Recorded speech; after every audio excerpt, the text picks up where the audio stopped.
All right. Huge. God damn. Okay. All right. Welcome to the Dumb and Chase podcast. I'm your host, Dylan Robillard. Alongside me, as always, I got Nolan Chard to my left. Got some special guests again. Far left, we got Cale Hayes back. He was with us last week. And then we got Sophie Sciascia with us today, replacement for Dylan Forsythe. He's out.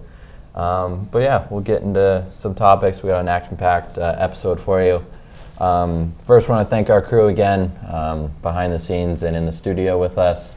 A ton of things going on behind the scenes. We're very grateful to have them. All right, to kick off the show, we'll go to the Pittsburgh Penguins fire sale reports recently. What is Kyle Dubas really doing with the team? I know he was left kind of with a little bit of a mess from Ron Hextall, but I'm not going to blame that guy. Never will. Crosby's really the only one that's not for sale.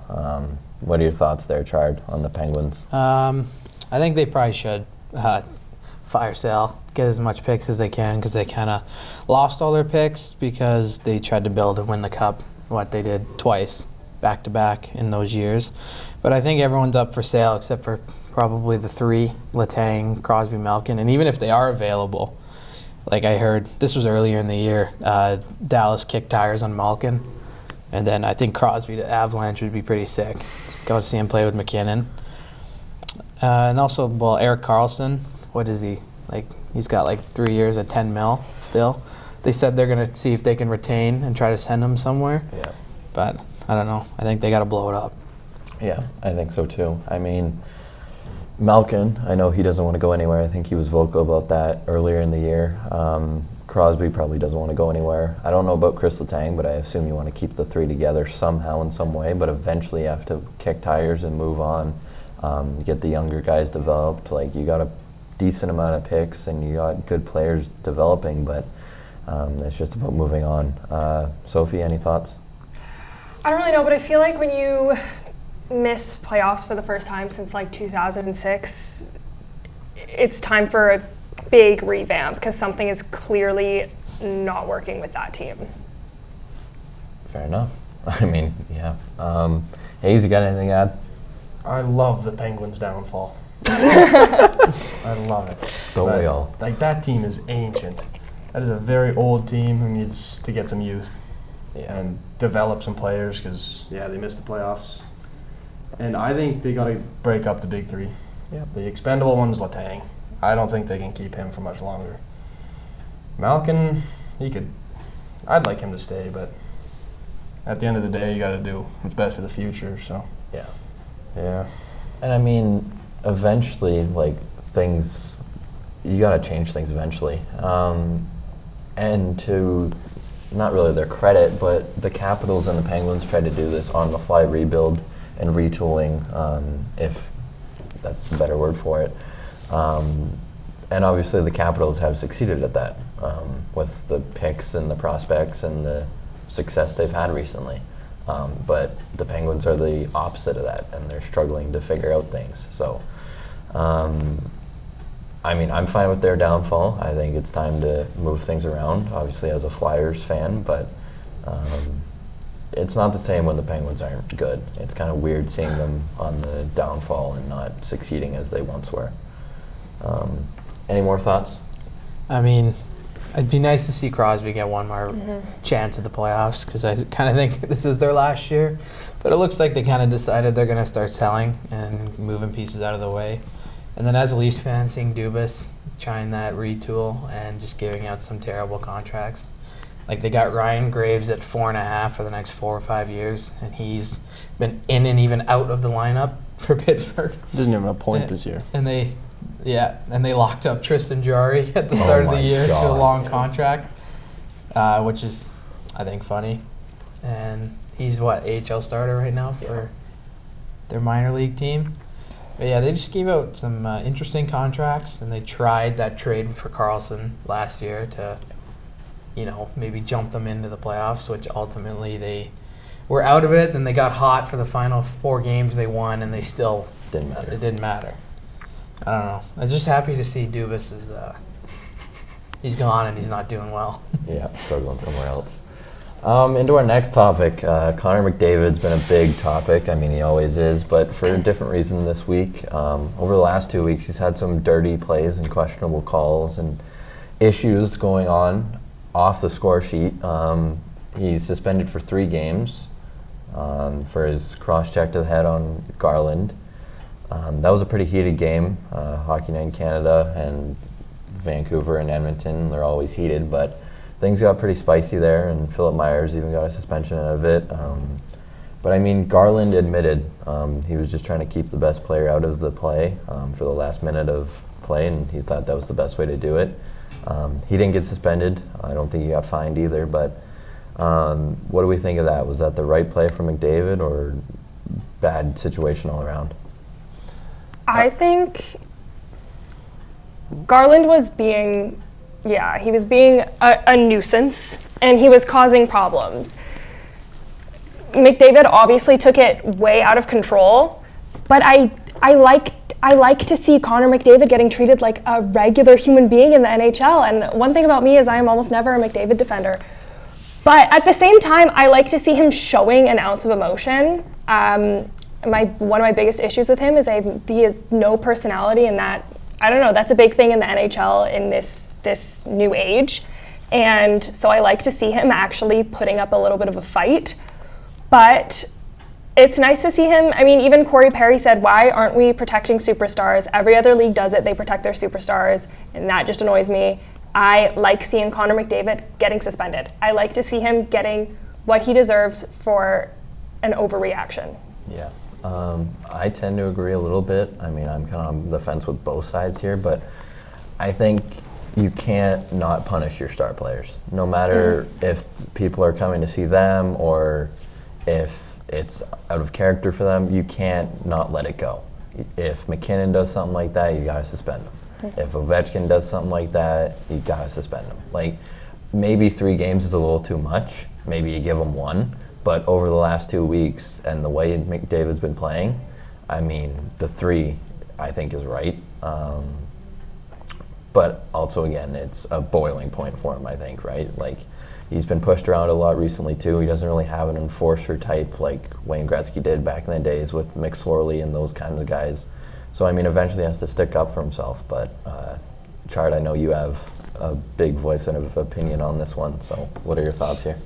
I don't like the suspension. He definitely should have been suspended. I think 1 game, just so we can get him back in the lineup against Vancouver on Thursday. Just like, police their own thing, kind of figure it out. And the only reason I think he got 3 games is because of the suspension from Siplikov a few days ago or last week, which was just outrageous, by the way. He got called for the major. They reviewed it. They took the penalty away. He played the rest of the game. Then the player safety suspended him 3 games. Yeah. And they're known for protecting the refs. If it's like a super dirty play and they don't call a penalty, they usually never fine him. Yeah. Then after that, he gets 3 games for a hit that was arguably not even close to a headshot, and the ref kind of took it away. I don't know. I don't think it should have been 3 games, and I think it would have been awesome. They were just gifted one of the most viewed games if they gave him Myers and McDavid 1 game each, and then it's Canucks Oilers in Edmonton on Thursday night, but now they both missed that. Yeah. I mean, I wouldn't say he was a headshot. I mean, I think Ryan Poehling, I think it was a clear headshot. He's been out. He's got a concussion now. He's been out. He's on the Flyers IR. So, I mean, it is what it is. I mean, I would consider it a headshot. I think the 3 games was the right call, but I also think it was silly of the league, and because they're 2 different departments, right? Like the NHL and then the NHL player safety. So it's weird and different to see a call after the fact, a day later, be suspended for something that was completely taken off the board. Yeah. But I think he should have been suspended. Hayes, on both, I guess, situations, the Poehling and the McDavid here. Yeah, that Siplikov hit was clean as day. I don't care. That was first point of contact with the shoulder. Just Doesn't happened. matter. Read the rule book. Doesn't matter. I don't care. It's a soft league. It's a soft league. And like that McDavid play, that's how you got to play those top guys. Get in their heads. Garland's a pest. He played it perfectly. Got their best player out of the game for the next time they match up. So I don't know. That's how you got to play those guys. Make them frustrated, piss them off a little bit, and it paid off for him. Obviously got the best player in the league out of the game for a while, so. Yeah, I mean, fair enough. I mean, Yeah. do what you got to do. Even Ovechkin said when they played the Oilers, I believe it was last night as of Tuesday, Ovi was like, well, it's unfortunate for them, but good for us. And they kind of took it to Edmonton there last night. So, all right, the main topic of our show today, the Calder race. We're going to revisit it. We visited at the start of the season, and we gave our predictions on who would be in the race and who would kind of be in the, I guess, the top 5 here. We know Dylan Forsythe said Cutter Gauthier. He's kind of fallen off a cliff, and he's like bottom 10 of the Calder race right now. But Chard, you changed your pick from Lane Hutson at the start of the season to Macklin Celebrini, and now they're pretty close with each other. And I mean, Celebrini's got better odds right now, but Lane Hutson also leads the Calder race with points. In the last 5 games, Hutson has 7 assists with no goals, and he's a -3. On the year, he has 39 points with 36 assists. He's on pace for 60-plus assists. He's also a -10, though. Celebrini has 1 goal, 4 assists, and is a -4 in his last 5, with 34 points on the year with 14 goals and 20 assists. He's also a -17. A lot of these rookies are minuses in the plus-minus department, but that's really a hit-or-miss stat with people. It's debated quite a bit. For Michkov, my pick there, he has 34 points in 46 games. He's starting to get hot again with 4 points in his last 5 games, and he's a +2 in those games. -10 on the year as well, though. Celebrini and him have exact points, but obviously more games there for Michkov. And then Dustin Wolf, the only goalie really making a difference here. He's in like the top 4 conversation. It's really hard for a goalie to make a statement in the Calder race, but he's played really well. He's got 16 wins, 2 shutouts, 250 goals against average, .917 save percentage. I mean, he's making a case for himself. So, I mean, it's a tight race. I still think Michkov comes out with it some way, somehow. But what are you guys' thoughts? I'll go to you first, Hayes. I really want Dustin Wolf to win it. It's not very often you see goaltenders win Rookie of the Year, as I think he's been by far the most impactful player for his team. Like, the Flames should just be terrible, but he's won them numerous games, made his statements, and yeah, like, I don't know. He would be my pick, but at the start of the year, my prediction was Lane Hutson, but he's phenomenal offensively. I don't mind that, but defense could use a bit of a boost. And then, yeah, Michkov, obviously solid player. Needs a little bit of help, that guy, but Yeah. Sean Couturier is not quite cutting her, but yeah, for that race, I think Dustin Wolf is by far the most impactful player for his team. Yeah, I mean, if you give Michkov the type of players that Lane Hutson's playing with, I think Michkov has more points, if not close to 50 at this rate. The Flyers are terrible at finishing. Every pass that Michkov or play that he sets up just turns into nothing. His line mates are always different. He's played with literal AHLers this season. So, I mean, like, you look at Cole Caulfield, Lane Hutson setting him up every night. That's pretty easy points, especially with the streak that Caulfield's on. Obviously, I want to see Michkov win it, but I mean, Dustin Wolf would be really cool. I don't mind Celebrini right now. He's producing at a really good clips. We're starting to see him slow down a little bit, but I mean, in his last 5 games, 5 points, that's point per game right there. So it's hard to say. Sophie, any thoughts on the Calder race? I mean, I'm predicting Celebrini is going to take it, and I wouldn't be mad about it. I think he's doing great. I mean, he's giving me an average 2.7 points a game in my fantasy, so I'm not upset with him. I think he's doing fantastic. But I would love to see Dustin Wolf. Obviously, I'm a little biased for being a Flames fan, but as a Flames fan, I've seen the team struggling so much in honestly every single aspect, but specifically with their goaltending. we had Vladar and Markstrom on such a kick, and then they both just, well, we all saw what they did. But so having Dustin Wolf it's changing a lot, and I think it's really bringing up the team morale as well. And you never see a goalie get Rookie of the Year, so I think that would be fun. But I think it's going to be Celebrini, and I'm not mad about that. Yeah, I mean, fair enough. I'm just looking up here. Goalies that won the Calder. When was the last one? Holy cow. Been a long time. I'll let you guys guess. Okay. What year do we think the last Calder Trophy was for a goaltender? I have no idea. Who was the good rookie goaltender? It's been a long time. So basically, we were children when this happened. Okay, it's not that long ago. Was it Cam Ward? No. No. If you really Did he think win? about it, you could figure this out. I'm sure Is he I still could. playing? But Yeah. Currently, I don't even know what team he's on. he's right like a now. fucking- Actually, is he still playing? Find the team. it's gonna be like a fucking. Young goalie. It's like a Jake He was a Allen. Columbus Blue Jacket. He Bob? was or is? Bob? He was a Blue Jacket. No, it's not Steve Bob. Mason. Steve Mason. Yeah, Yeah, Mason in Steve 2008, Mason. 2009. If Yeah, I you look knew at that his too. numbers, Actually, not as long ago as I He thought said it was. children. I was a baby. yeah. if we compare numbers here, currently, a 916 won Mason the Calder, and Wolf has a 917 right now. That was also a lot. He played lower. 61. Yeah. He had 61 starts, so that's As a lot of- rookie, wow. As a rookie, that's Yeah, a well, lot I of don't think. starts. I don't know. Wolf might touch that though. He might reach that. Yeah, so I mean, it's It's gonna get 50. very rare that it happens. Only 3 times since 2000 we've had a Calder that was Yeah. a goaltender. Nolan, your thoughts on the Calder race here? Well, before our first podcast, I had Lane Hutson as the guy, and then I saw that he's getting paired with David Savard in the pre-season and in training camp. So I quickly revoked that statement, and then I went over and picked Celebrini, and I guess they're kind of 1 and 2 in the race. I don't think either of them win it.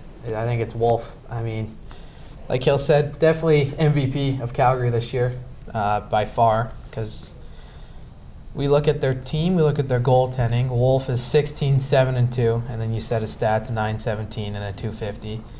Then we go over to Dan Vladar's stats. I mean, he's always been, in my opinion, a very mid backup goaltender. I don't think he's a good goalie. I don't think either. He's got a 6-9-5 record with an 889 and a 303 goals against. So I think just by reading those stats, you can tell who the MVP is of Calgary. And if they make the playoffs, I think it's a given that he is Yeah. going to win the Calder. And I think, I don't know, if Montreal makes the playoffs, you can make the same argument for Hutson. Because Yeah. if he's close to 70 points and they make the playoffs, obviously he's a key guy on that team. Yeah. But just watching the Leafs just pump the Habs last Saturday was pretty electric. And Hutson being a -5 Yeah. really made me happy, not picking Hutson as my Calder guy. But I don't know. I hope Calgary makes a push for the playoffs, even if they're just outside and Wolf still around that 920. I think they're a lottery team without him this year. Yeah. So I mean, that's also what turns me away from Hutson is like he's got so much offense, but his just defensive game is just brutal sometimes. Like a -5, -4, -2. It was something with Brock Faber last year. People wanted him to be the Calder Trophy winner over Bedard because he had such good defensive play, but his offense was terrible. Well, I shouldn't say terrible, but it he wasn't was as hot last year. he was really good last and year. this year he's kind of fallen off. But his defensive play was what stood out. So kind of the opposite of what Hudson's doing. But there's obviously those 2 top guys every year that are kind of just like guaranteed almost the Calder. Even Michkov, I think. It'll be those 4. Yeah. It honestly could be a coin toss. Yeah. It just depends if Michkov, he's getting hot again. And then he'll get hot one game without a point, then he's playing 9-10 minutes in a game for Yeah. Torts. Short leash, but Yeah. I guess that's what he's trying to do. He's trying to, discipline the kid just so he makes the right defensive plays. I mean, I think it's a bit of discipline and also usage. Michkov, in the KHL, you play a lot less games and a lot less time. And I think Michkov's just adjusting to that sort of busy schedule and that sort of time frame and how much he has to play. And I think, for example, the Ivan Demidovs of the world, I think he will also need to adjust. That kid's dirty. Demidov is so nasty. He's lighting up the KHL right now. Yeah. But I think we'll see it with him as well when he comes to the NHL. These Russian players need time to adjust to the North American game and the usage and how busy the schedule is and the back-to-backs and the 4 games in a week. Like, that's not what the KHL does. So to his credit, I think he's playing really well for how busy his schedule's been. And I think once he gets a full NHL summer under his belt with the weight room and the diet and all that, I think he comes out flying next year. But we'll see how he ends this year. Yeah. The most games he's ever played in the season was in the MHL, which I think is that's their junior league. That's their under, yeah. Yeah, and he played 50 games. Yeah. That's the most games he's played in a year. And then KHL, the most games he played was 27. Yeah, and I mean, So he was also sick a lot during that time as well. they also didn't like to play him, right? They like to sit him a bit just 'cause so in SKA, that's like one of the top KHL teams. Rottenberg didn't like him, and they demoted him to HC Sochi, which is another team in the KHL, but it's basically like a minor league team to them. he played 47 games, so he's 1 game short of that right now. Yeah. So, I mean, the pace of play and just everything is a lot different for Michkov to adjust to. So we'll see what happens with like 30-something games left in the season. Any other thoughts from you guys on the Calder race? No? All right. I just wanted to do a fun segment here. NHL Cover Athletes. I wrote down since NHL 13, but I guess we'll see how far you guys can get together. Starting from, you can either start from. We'll count down. Yeah. We'll start at You want to go from down or up? You can. You're on start your own. from- I never played this. I never Starting from played NHL this. 24. All right, Ace. It's our segment. 25, Hughes, or the Hughes brothers, whatever one you got. 24, 24. Cale McCarr. Yeah. 23, that'd be Zegras and Nurse. Zegras and Sarah Nurse. 22, Matthews. 21, Ovi. 20, Matthews. 19, Subban. 18, McDavid. McDavid. 17, Tarasenko. 16's Taves. 15's Bergeron. 14's Brodeur. 13's Giroux. 12 Stamkos. 11, I think that's Taves again. And then 10's Kane. And then 9's Phaneuf. And then 8. Is this Eric Stahl? And then 7's Ovi. Yep. And then 6 is LeCavier. Yep. You make a Quizlet to study for this? No. Holy. No. He just plays 11. Holy! No. I just know the 05 games. we're on. That's that Pronger. Nope. I have no 05. idea. This is where I lose Oh, it. no. I get He's stuck a at Canuck. 06. It was a Canuck. Naslund? Yeah. Oh. 04. This is Thrashers. the Ginla one. This is the year they had 3 different athletes, didn't they? Yeah. One of them was Ginla. Ovi, or Ginla, and then I can't, LeCavier again, and then another guy. I can't remember. Danny Heatley. Danny Healy. That's the year he got in that accident, right? Yeah. Ah. 2003 is a Ginla. Mm. And then, do you know 2002? No. Penguin. Lemieux? Yeah. Oh, I did 2001. know that. Oh boy. A Shark. I don't even know who this is. Chichu. I don't know. Owen Nolan. Owen Nolan. You made yeah. a cover? He's a cover athlete. Look at That's that. crazy. That guy I only know him from Minnesota. Wayne Gretzky NHL Slapshot. It's the only relevant Remember the trail. sequel to NHL 21, Ovechkin was the cover of the NHL 94. Do you know Reload 2000? 2. No. Penguin. Or Blue at the time. Is that Gretzky? No. You said him already. Me? Pronger. You said him. Oh, Pronger? There you go. 99. Dude, I don't know. I'm like, I got lost after 06. Shell Flyer. 99. Flyer? Is it a goalie? No. I don't know any. Think back. You know. Who's the top guy for the Flyers back then? Oh, Lindros? Yeah. This one's an Av. 98. Joe Sakic, right? Peter Forsberg. Yeah. Yeah, I was just going to say Forsberg. 97, Florida Panthers, goaltender. That was goalie for the Panthers. 97. 97 Panthers goaltender. Do I know him? I mean, I don't know. Probably not. The Panthers even a team in To Marty 97? Turco? No, John Van Briesbook. Nope. Ooh. Would not have that one for you. 96 is Scott Stevens and Steve Eiserman? Iserman. Stevie. Yeah, I'm not going to go any further. But, I mean, you did pretty good. I made it to 06, so Railed them messing off. up. I'll take it. All right, since we got extra time, we'll do the dump and answer segment here. Some interesting questions we got today. First from Deuce Dirkinson. Deuce Dirksen. You know what? That's how we're going to say it, okay? Who will be the better player, Bedard or Celebrini, when it's all said and done? Both arguably generational talents here. We'll go down the line. Hayes to start. Bedard's obviously just the goal scorer. If he gets help, we haven't seen him with much help.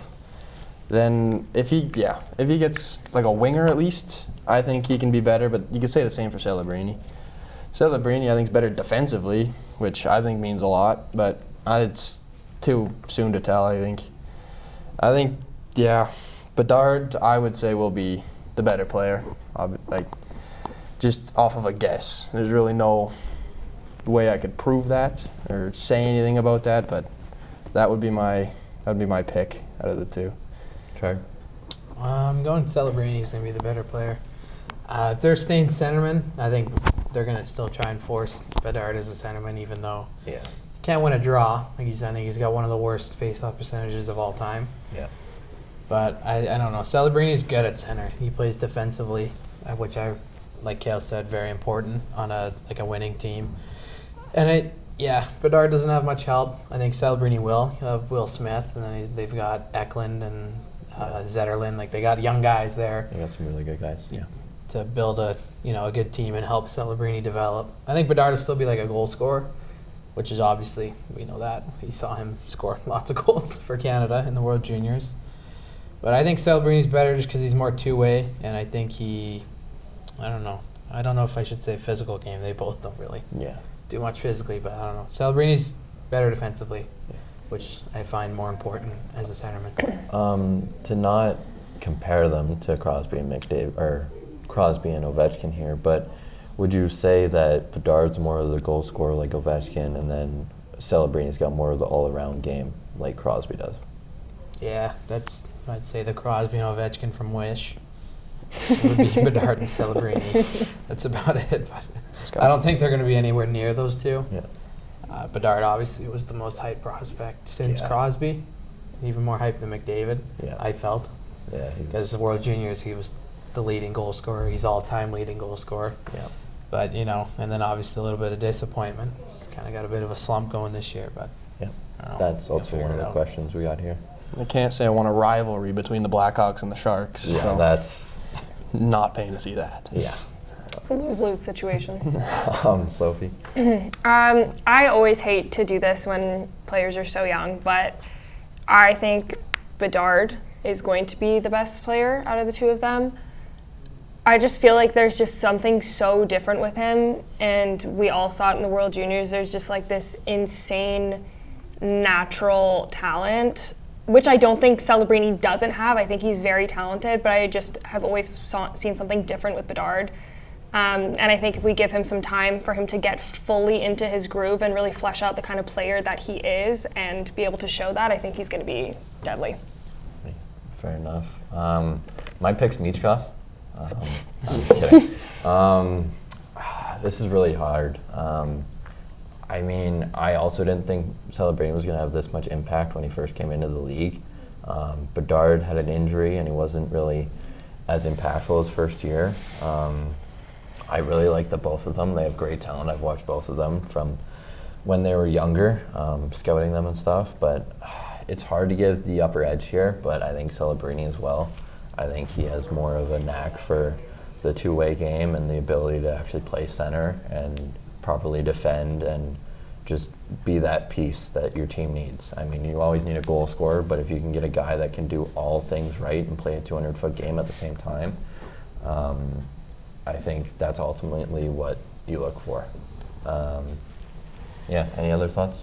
I go back to Bedard. We also haven't seen him be able to be the goal scorer that he is what he's supposed to be, because there's no one to get him the puck.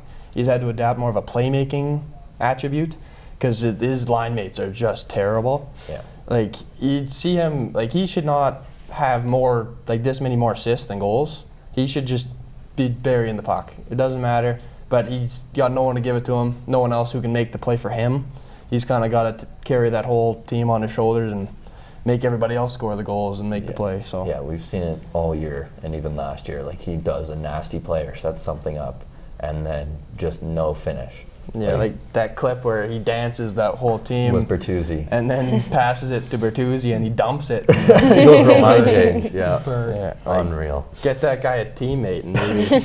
I mean, like, he's not even having a bad year.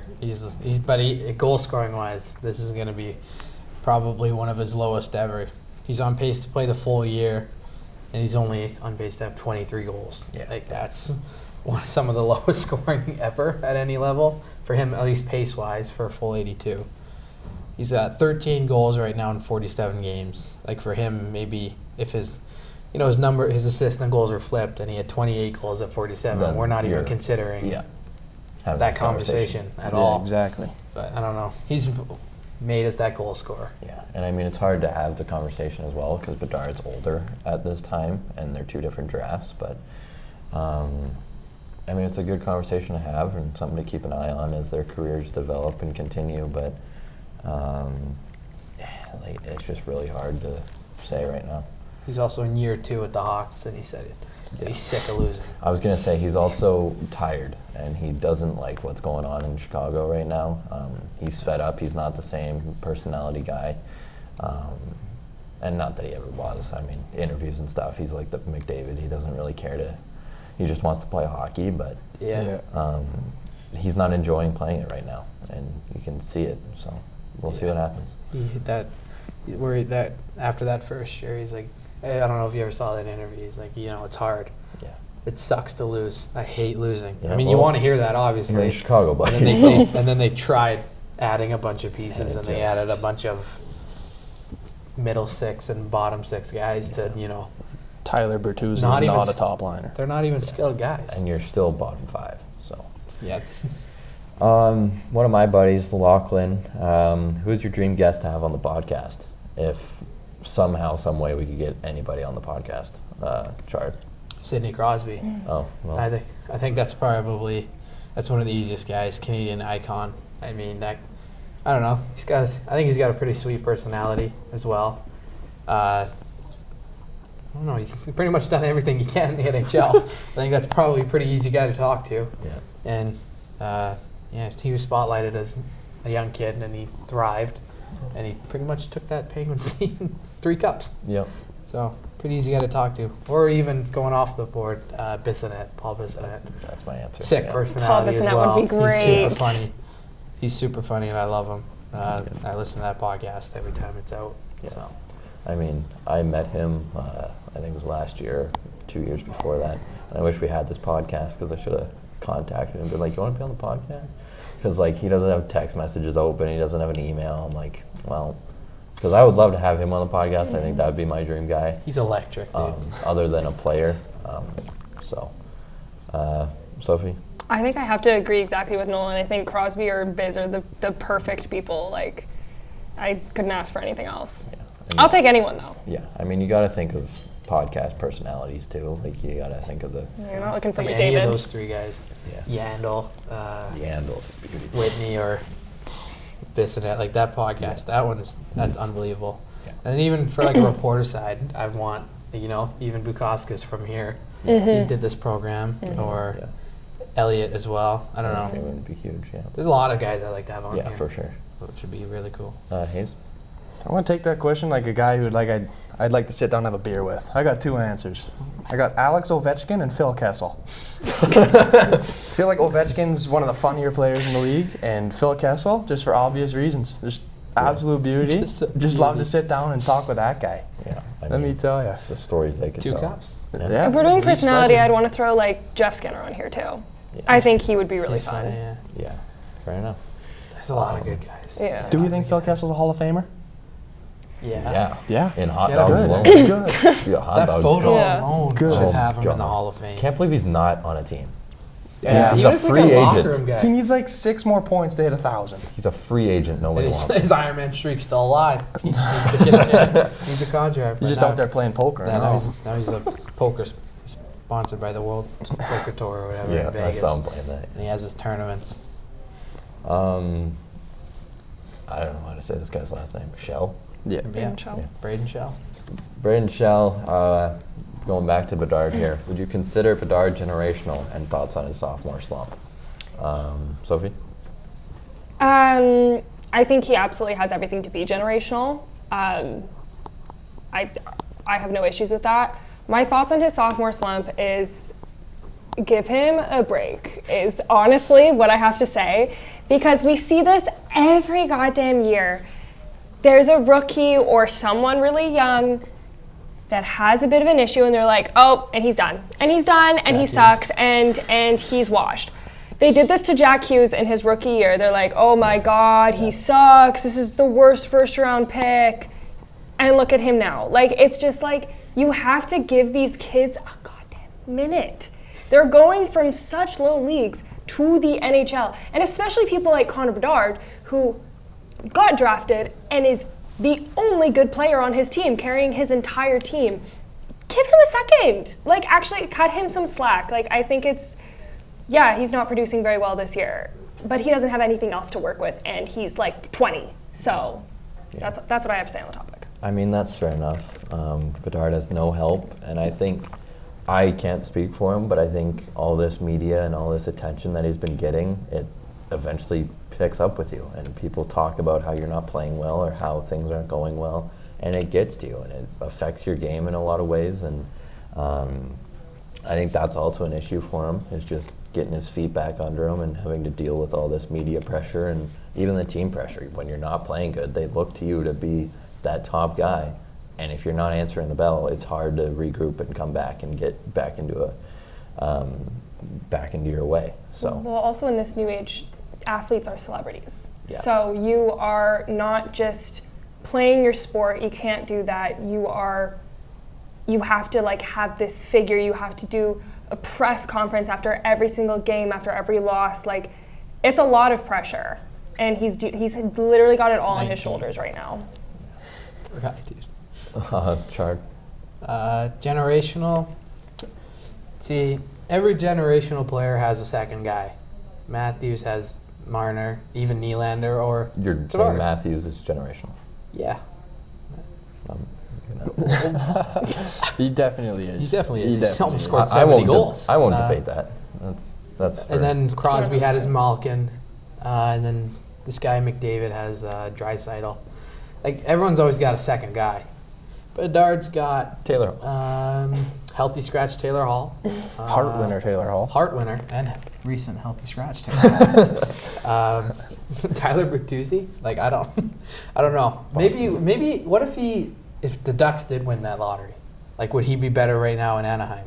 Probably. And would we be not, like, I think he would be 100% generational if he's in Anaheim, because he's got pieces behind him. Yeah. Chicago, there's no pieces, or they have pieces, they're just not there yet. Yeah. They're not at his level ready to play right now. Yeah. But I think, I don't know, generational is a hard spot to put him in right now. All those generational guys came flying in right away.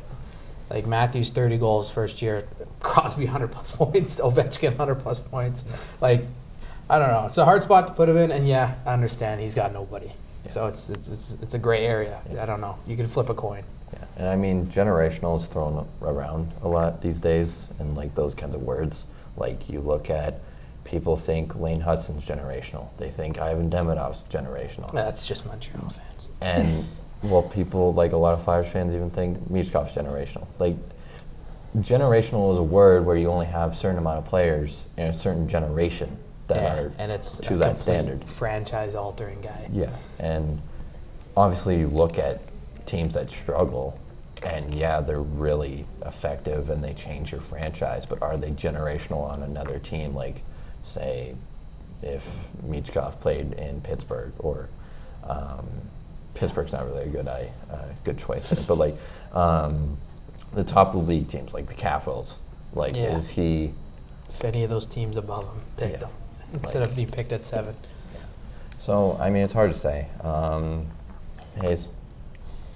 I don't think you can have the title of generational necessarily unless you're obviously just like the best of the best, like McDavid. But I think you need a Stanley Cup to be like completely generational and flip a franchise. I think you need to beat the best to be the best. So Ryan O'Reilly. McDavid's not generational. Well, obviously, like he's an exception, but still, he's gonna win. To your argument, he's gonna win. To your argument, for the record, Nicholas Aube-Kubel is generational.